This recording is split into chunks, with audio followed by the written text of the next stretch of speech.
Hello everyone, welcome to my channel, and here I am again to discuss to you about the two types of documents realized from the requirements elicitation phase, which are user requirements specification and are not intended to be a technical document.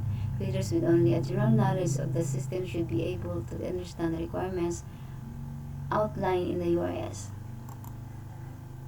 Here is the URS, that is generally planning document created when a business is planning or acquired a system and is trying to determine specific needs. Second is the system requirements specification. A system requirements specification is, or SRS, also known as software requirements specification, that is document or set of documentation that describes the features and behavior of a system or software application.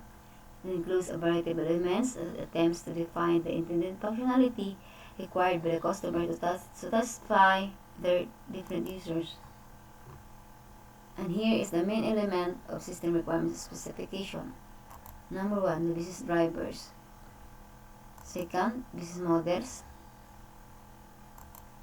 Next is functional and system requirements, business and system use cases, technical requirements, system qualities, constraints and assumption, and the last one is acceptance criteria. And the next topic is Ishikawa Basebone cause and effect diagrams. This cause analysis tool is considered one of the 7 basis quality tools. A Basebone diagram identifies the many possible causes for an effect or problem.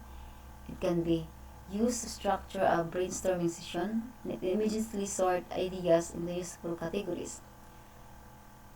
And here's how and when to use Basebone diagram. A. When identifying possible causes for a problem, when a team's thinking tends to fall into ruts. And here is the Basebone diagram procedures. This one.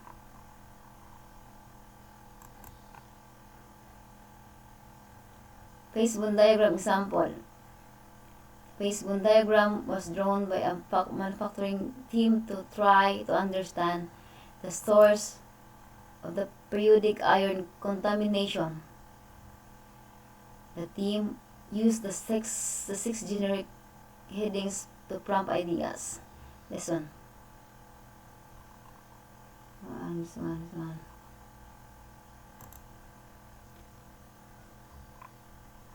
And here is the pair to read diagrams. And here, this is when we use a pair to charts, pair to diagrams and the pair to charts. And this one is when analyzing data about the frequency or problems or causes in a process. When there are many problems or causes and we want to focus on the most significant. When analyzing broad causes of looking at their specific components.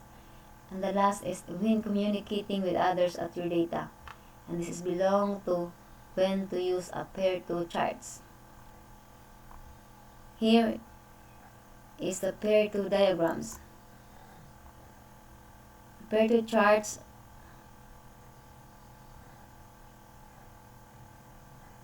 is a bar graph, this one.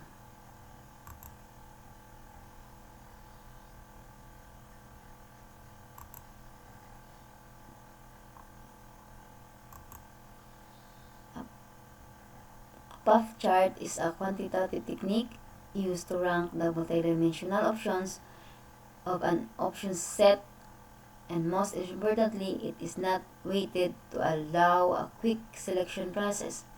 It is named after Stewart Puff, who was a professor and the head of the design division of the University of Strathclyde in Glasgow. Stewart Puff, the head of the design division at the University of Strathclyde in Glasgow.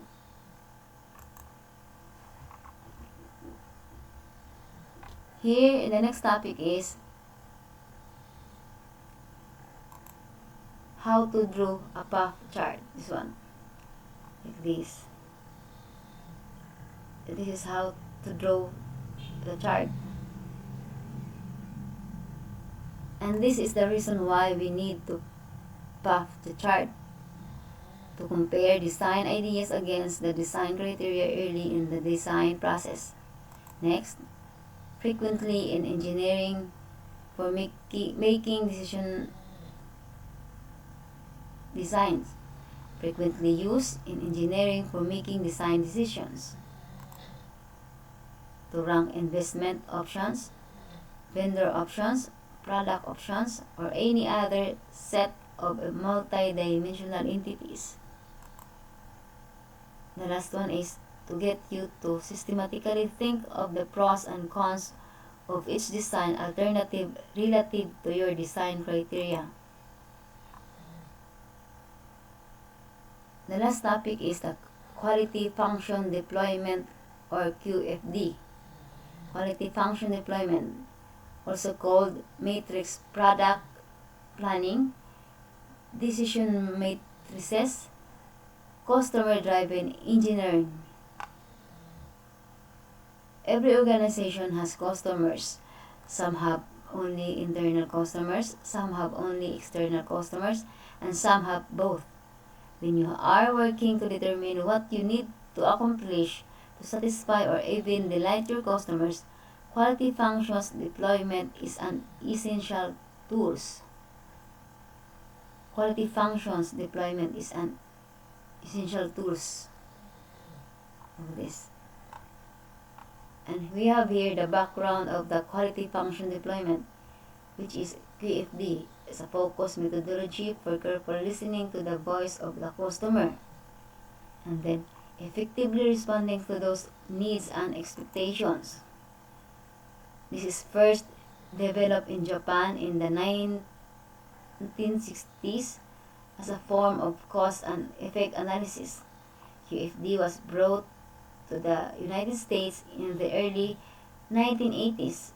It gained its early popularity as a result of numerous successes in the automotive industry.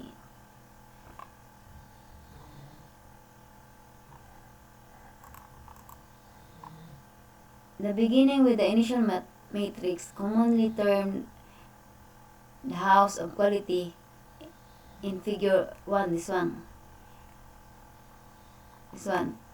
The QFD methodology focuses on the most important product or service attributes or qualities. These are composed of customer, wants, and must. See the Kano model of customer's perception versus customer reality.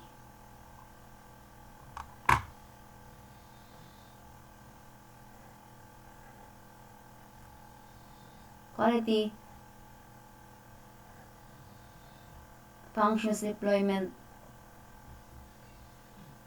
important product, services, attributes, or qualities. House of quality. This one. Quality template and benefits. And thank you. This is ID 41 for System Integration and Architecture subject.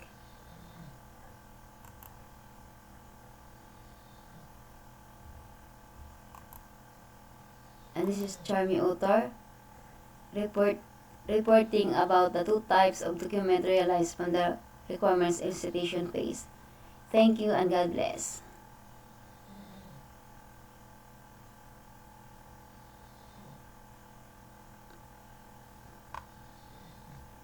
Please do subscribe, like, and share this channel, and don't forget to press the bell notification. Thank you.